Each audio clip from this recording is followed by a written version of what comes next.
Okay, I'm not really sure how to ask this, but in the physical, you said 5%. So does that correlate with the brain? It's a bit less than that, but yeah.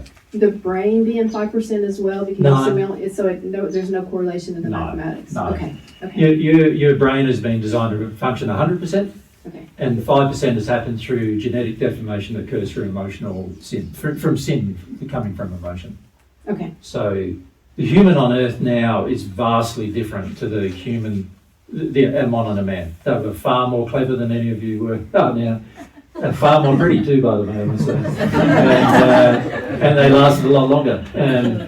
And remember, when they sinned, the very first sin they committed was the one where they basically wanted to be a god. And that started their degradation. And that included the degradation of their physical form, including the degradation of their brain. Okay, thank you. Makes sense? Then, of course, what happens is the subsequent generations aren't born perfect because there's genetic deformation from the prior generation.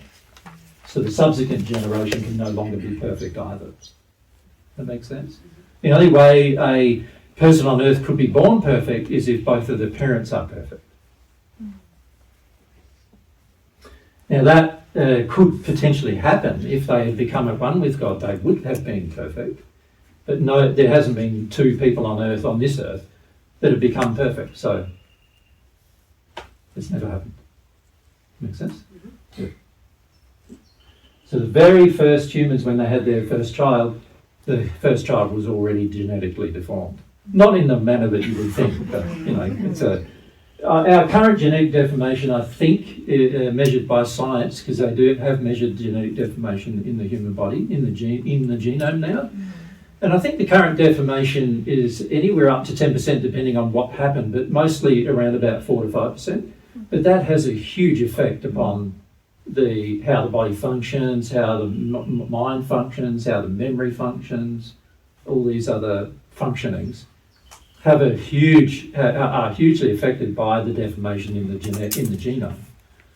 And that deformation in the genome is what causes all sorts of physical problems for the next generation, including where you get genetic deformities, including that. But the majority of us are still not so genetically deformed that when we're born, we're deformed. But from God's perspective, we are deformed.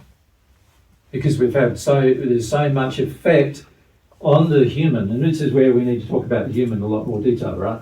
Because we're trying to focus on the universe here. That you can see our discussion about the universe then affects the discussion about the human. You can see that, right? But the deformation that occurs in the human also severely affects our ability to understand things. But it all happens through sin.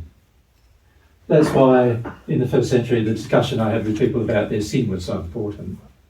And that's also why I've talked to you about your sin so much. Yeah? Makes sense?